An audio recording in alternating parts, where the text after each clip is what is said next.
Canada to cut immigration by 20% in 2025. Canada has unveiled a new immigration levels plan for 2025 to 2027, reducing overall permanent resident targets while strengthening its focus on economic immigration and integration of temporary residents. The video signals a shift in priorities but maintains immigration as a central driver of Canada's growth. On October 24, the Canadian government unveiled its revised immigration levels plan, marking a notable departure from earlier ambitions.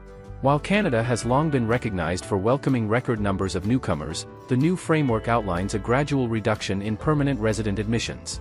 At the same time, it reinforces the nation's commitment to economic immigration and prioritizes integration of temporary residents already living in the country. The new targets are as follows: 2025, 395,000, down from 485,000 in 2024, and far below the previously announced 500,000 for 2026. 2026, 380,000. 2027, 365,000. The reduction, however, is balanced by a reallocation of admissions toward economic streams that serve Canada's labour market needs. Economic immigration remains at the core. Despite the downward adjustment in total immigration, economic immigration remains Canada's top priority. The new plan scales back economic immigration admissions by just 17% in 2025, from 281,000 to 232,000. More than 40% of these admissions are expected to come from temporary residents already living and working in Canada, many of whom hold work or study permits. This video reflects the government's preference for granting permanent residency to individuals who have already adapted to Canadian society, gained work experience, and proven their long-term commitment to the country.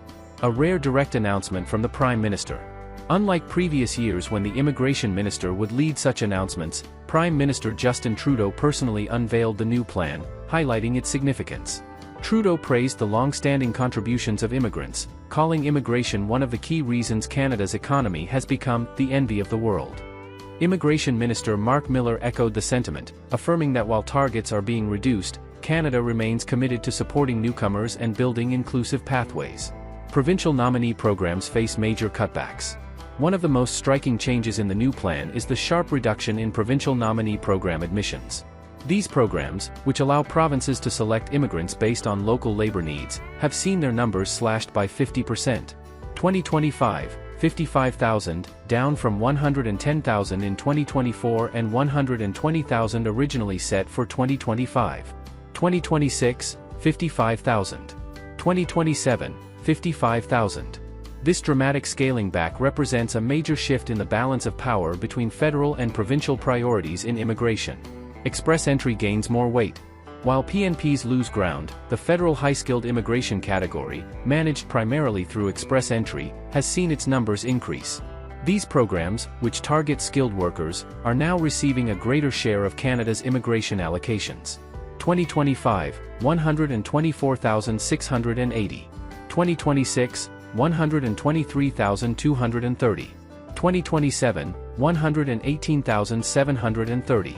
This video underscores the federal government's strategy of prioritizing candidates with high skill levels and adaptability who can contribute immediately to the national economy. French-speaking immigration beyond Quebec. Canada is also reaffirming its commitment to promoting French-speaking immigration outside of Quebec. The plan sets ambitious targets to ensure greater linguistic diversity across the country. 2025, 8.5% of admissions. 2026, 9.5%. 2027, 10%. These measures aim to strengthen French-speaking communities outside Quebec and contribute to Canada's bilingual identity. Temporary residents come under new limits. For the first time, the plan introduces explicit targets for temporary residents. The federal government intends to reduce their share of Canada's population from 7% to 5% by 2026. Work permits issued under the International Mobility Program are set to drop dramatically from 285,750 in 2025 to 128,700 in 2026.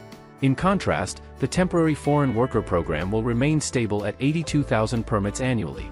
This adjustment will significantly reduce the number of temporary workers, while also creating pathways for those already in Canada to transition into permanent residency. International student caps become permanent. A landmark change came earlier this year when the government introduced the first-ever cap on international student admissions. Initially announced as a temporary 2-year measure, The policy has since become a permanent part of Canada's immigration system. For 2024, only 360,000 new study permits were issued, and restrictions were later extended to master's and PhD students. These changes were accompanied by tighter rules for post-graduation work permit eligibility, with stricter language requirements and restrictions on certain programs. Labor reforms in the Temporary Foreign Worker Program. The Temporary Foreign Worker Program has faced intense scrutiny. Prime Minister Trudeau openly criticized businesses for exploiting low-wage foreign workers and announced reforms to strengthen protections. Recent measures include suspension of LMIA applications for low-wage positions in regions with unemployment rates above 6%, reduction of work permit duration for low-wage TFWP streams from 2 years to 1. These changes align with the government's efforts to ensure fairness in the labor market. Earlier adjustments to study, work, and spousal permits. Ex-Immigration Minister Mark Miller had already announced changes in September that are expected to significantly reduce the issuance of study permits, PGWPs, and spousal open work permits over the next 3 years. The reductions include 300,000 fewer study permits, 175,000 fewer PGWPs, 150,000 fewer spousal work permits. Eligibility criteria have also been narrowed, limiting PGWPs to graduates of in-demand fields and imposing language requirements based on education level. Understanding the broader strategy. The Immigration Levels Plan serves as Canada's roadmap for immigration management. While the numbers for 2025 and beyond are lower than earlier projections, they remain higher than pre-pandemic levels. Importantly, the plan does not capture every category of migrant, such as asylum seekers, super visa holders, or seasonal workers, leaving room for flexibility. Balancing politics and policy. Minister Miller described the plan as a middle-of-the-road approach designed to balance economic needs with public concerns. Prime Minister Trudeau, however, suggested a political dimension, acknowledging that immigration policy plays a role in shaping the government's chances in the next election. Conclusion: a shift, not a retreat. Canada's revised plan reflects a strategic recalibration rather than a retreat from immigration.